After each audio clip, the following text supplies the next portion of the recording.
Hi, everyone. Thanks for joining us. Today, we're going to be speaking with Nir Eidelberg. He's a new business development executive here at Candrone, and we wanted to take a moment to learn about his past experiences regarding BVLOS and get him to just give us a couple of quick pointers and tips of how he's been effective in this space and his past experiences and how he can help you guys potentially in the future. My name is Nir Eidelberg. I am a business development executive here in Candrone, focusing on surveying and agriculture. And I bring 8 years of experience in the BVLOS and drone technology sector. And I also have some academical background in drone technology. Specifically, I finished a master's degree in aeronautics with a focus on uncrewed systems from the Embry-Riddle University in Florida. In my studies, I've focused a lot on integrating drone technology or UAS technology into the national airspace services. So how we detect, how we communicate with other flyers and everything associated with air risk. What is the biggest challenge when it comes to somebody who's new, who wants to get into BVLOS? Maybe they have their basic and after a few years they get their advanced. The next sort of natural step is to get into BVLOS. How would somebody get into it and what are the challenges?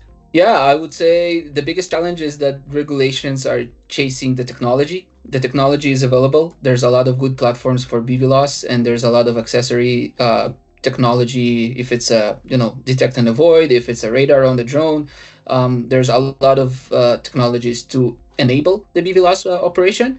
But regulations wise, you have to be up to date. You have to have some sort of experience, and it's all gradual. So I would say starting with the basic, working your way up to advanced, and then nowadays we have the level 1 complex ops license, which is specifically for BVLOS.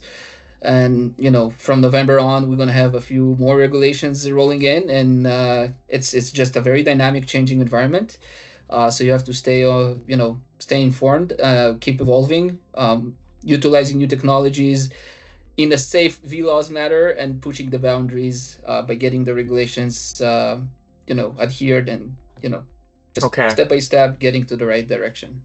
And what is Transport Canada primarily looking for when it comes to safe BVLOS? Like, what are they looking for? So that's, when somebody's planning a mission, they can, before they even submit the application, they have a kind of a sense whether this is going to be possible or not. With my previous employer, we were able to secure a Canada-wide waiver for BVLOS operations in Class G airspace. So everything that is open to the public, we're good to do BVLOS. And they looked into, what sort of mitigations we have. So if there's a failure to one of the systems, how we make a secure landing, how we make a crash landing without affecting the public, without affecting, normal lives. So we used a radar. That way we knew about flyers. We knew that we're not on collision path with anyone. And we mostly used it in rural areas. That way we knew that there's not a lot of, head count or population spurs that we, like the potential of having an impact on the population on the ground was minimal most of the time. And we also utilized parachutes and landing zones and stuff like that to avoid and minimize risks. So it's all about the risk to reward. They look heavily on that. You have to have all of the mitigation, both in the systems, like you have to have the engineering solution for it, and you also have to have the planning solution to it. So is this like a work in progress with Transport Canada? So if you submit the first time, say, here's my idea, do they come back to you with revisions and like, hey, I don't feel like this is safe enough? What does that process look like? Yeah, it took us, I would say, about 5 to 6 years to get the first BVLOS waiver. A lot of back and forth and kind of, looking at the systems that we utilized at the time. They had to know that the drone is capable of flying BVLOS and capable of landing safely without, having any ground risk. And then we had to have a system that making the air risk also minimized, that we detecting other flyers, we detecting other drones if need be, We went to ranges. There's some BVLOS ranges in Canada, ground for testing, to proving ranges, to proving planning and procedures and stuff like that. And when they got everything check marked, they were happily giving us the waivers and, encouraging us to push the boundaries even further. So Transport Canada are all about making it happen, and they just want to make sure it's, is not as risky as it can be, and there's mitigations in place. There's a lot of thought into it. What sort of cost is there to get into BVLOS that you've had to deal with? I don't know the exact numbers, but I would say in the hundreds of thousands. Again, at the time, we kind of pioneered it, so we didn't have off-the-shelf solutions to use, so we had to integrate a lot and a lot of trial and error. If it's just to prove the BVLOS concept, that just to go out and come back, you don't have to have a fancy system. So I cannot ballpark it. I cannot just say, if you invest 50 grand, you're secured to get a BVLOS waiver nationwide. I don't think that's the case. I think it's more of a, how much effort you put into the planning, having system mitigations, like engineered solutions. But the good news is that you don't have to have a nationwide BVLOS waiver, right? Like, you can have a specific waiver for a specific location, and that way you put all of your efforts to your specific project without going overboard. It's much more, efficient in terms of time management and budgets and stuff like that. So a lot of oil and gas companies, I know, they do that. They don't really look into nationwide BVLOS. They just need a specific BVLOS agreement doing this in this geolocation, and you're good. So it's also about focusing. It's all about project management, if anything. One of the things that you hear a lot with BVLOS is paired with detect and avoid. And can you talk a little bit more about that? Like, when is it required to have an detect and avoid alongside with your BVLOS application? Transport Canada will evaluate your risk profile through ground risk and air risk. So ground risk is how much risk there is to the population, the infrastructure on the ground. If it's highways, how many highways you're going to cross, and what if God forbid, you hit a car in a highway, what sort of a kinetic force you have on crash and stuff like that. They will evaluate all of that, and what is the probability of damage of some sort like this. The air portion is more of other flyers. So how we mitigate not crashing into helicopters, or how we mitigate not flying into airports or military zones, right? So all of that is planning and having some sort of a system that see everything around your drone or in a bubble that you operate. The two ways that I'm aware of is basically a visual aid, some sort of a camera that can trace other flyers and lock on them and assess distances and azimuths and stuff like that. And, the pilot in command can better understand the environment he's operating in. The other systems are radar based. So it's basically a radar that shoots a lot of arrays all around 360, and you get returns, and that the system goes from this area to this area at that speed. Some of them are sophisticated enough to have elevation. Some of them are 2D, so you don't have elevation, but the route, the speed, and you can act accordingly to mitigate any potential collisions. So with all of those moving pieces, you kind of build a risk profile, and you have to prove it to Transport Canada that it's we have everything in place to make this flight safe. The reward is greater than the risk, and that's it. And do you have a ballpark of how much these DEA systems cost? Just so we let the audience know, this is not something that, if you're looking into BVLOS, it's a entire operation, not just you buy it, you set it, and you fly kind of thing. Yeah.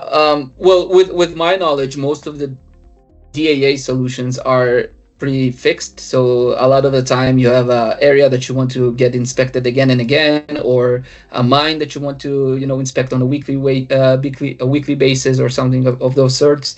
So it's a fixed installation. It's pretty expensive, but we used to look at it as an infrastructure. So it's like a cell phone booster or something like this that enables BVLOS missions for a mine for that specific large area. And they comes into hundreds of thousands. I've heard from 160 to $500,000, and there's millions for the military grade ones, the very fancy ones with the 3D, that give you elevation, give you speed, give you probabilities of collision and stuff like that. So it's really, the sky's the limit, as we say. For the cheaper ones, I would say around 150, 180K is a good ballpark. One of the things that's people start to decide, they get their advanced license, they're doing, mapping missions with their M400 or M350. When do they decide to say, hey, it's time to go to BVLOS? Like, what is that breakpoint in ROI? Oh, that's a great question. I think the economy of scale, like at some point you get to that tipping moment that you understand that you can cover more area. Your workflow is polished enough to start processing a bit more information, and you can push efficiencies without getting into sites, so you can operate out of site. That's where that was the biggest issue that our clients faced with. They didn't want us to go into mines and active mines. They wanted us to fly from outside. And with BVLOS, this is very much possible.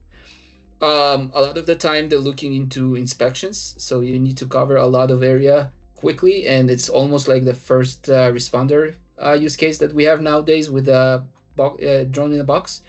So it's the same idea. If you know that there's some spots that are more concerning, that they have more probability of having a leakage or have history of having a leakage, you don't want to have a guy driving a car all over your huge area, huge amount of assets. You want to send a drone right away. So you have to have some sort of enablement to allow it flying and minimizing risk to others. And BVLOS comes into play that way too. First responder solutions like that, if it's infrastructure, if it's disasters, if it's policing, they all need some sort of a BVLOS enablement in a DAA form. A lot of people have DJI equipment right now. Is that a good BVLOS platform? Is the M400 or the Matrice 4 system? Can somebody use that as a BVLOS operations, or would you recommend it? Yeah, there's definitely a sweet spot, and it's varying on the use case. Some distances are not, it's not justifiable to get the system for that. DJI is capable of doing BVLOS. It might be not as good for, say, 100 kilometers over range or 50 kilometers over range. They're probably going to have some sort of communication issues at some point. But like shorter BVLOS, say 10 kilometers, as long as you have good communication, as long as you have the cellular network and you have a dongle attached to it, and you have all of the mitigations to make sure that you have the communications figured out. Yeah, could be a good legit solution for BVLOS. You can do good photogrammetry with it. You can do good LiDAR projects with it. And what will be kind of the platforms is better suited for BVLOS then? I would say systems that have a very robust communications that can go probably into the 50 kilometers range without issues. They most of the time have mesh communication or redundancies of some sort, so they're not just running on 2.4 and 5.7 megahertz gigahertz, but they're also running on, say, internet, cellular, maybe a dedicated communication channel. So those systems have more redundancy, and they're hopping between the different protocols, and they're making sure that you have some sort of communication. Even if you don't have the FPV feed, if you don't even see everything around you, and you still have the radar or the optical system giving you the awareness you need, that's fine. The importance is to have the communication for control. So if you're able to tell them turn around and come back home or land there right away to mitigate a crash, that's what they're looking at. That's what you need to have in a system, and DJI has all of it to a degree, to a range. Thanks, Nir. I just want to get your take on why would a customer want to choose to work with Candrone? I think we see ourselves as consultants more than salespeople. Like, we're trying to have a solution for our clients. We're not just pushing a technology that they might not even find use for it. we're trying to find the use case and good envelope to it. So if it's, as you said, regulations, if it's the right equipment, the right software for the right workflow, and experience. Like we have experience in a lot of stuff that we can tell them, that won't work, or you should consider this because that will make it more efficient. So I think clients appreciate that a lot. Lastly, before you sign off for the day, Nir, I just wanted to let our viewers and listeners know how to get in touch with you. Yeah, if you have any BVLOS related questions or UAVs that you're looking at and you need some sort of support, you can shoot me an email directly at nir@candrone.com or visit our website, candrone.com. Thank you.